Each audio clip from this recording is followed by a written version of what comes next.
When I read that the quote or the statement that some teachers miss out on opportunities to learn from community and neighborhood assets because they are uncomfortable in places that are different from where they live or have grown up, it makes me sad and slightly upset because I feel like this occurs due to prejudices and preconceived biases about certain groups of peoples and communities.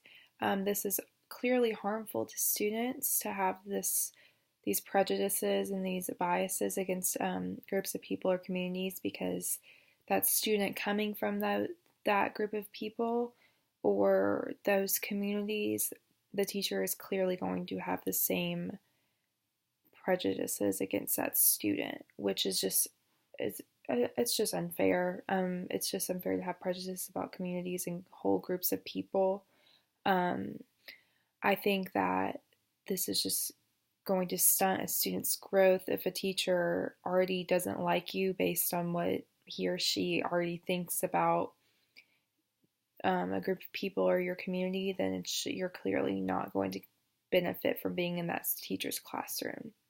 I don't always think this is the case, though. I think that as humans, we want to fit in.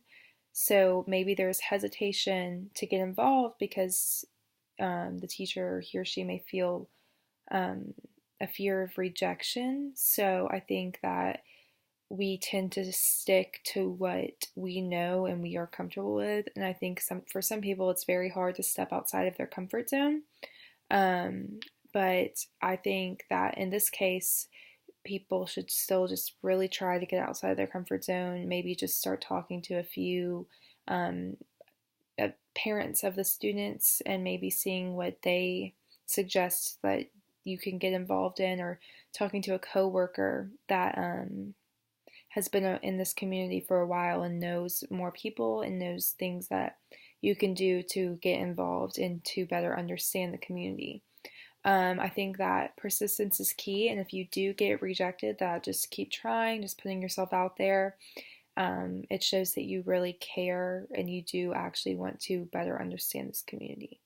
If I were to ever have a discomfort about students different from myself, I would start by talking to the student and just trying to get to know them very, very personally and just their family very personally. But I would also start by talking to a coworker who I feel comfortable with and just like who has had more experience in this community and situations than me.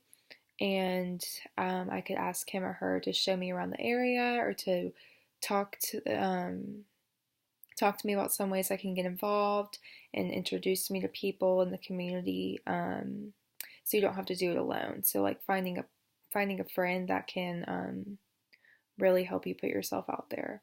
Because I ultimately just want to be the best I can be for my students, and I want to give them the best education I can give them. And better understanding them and their community is a part of that.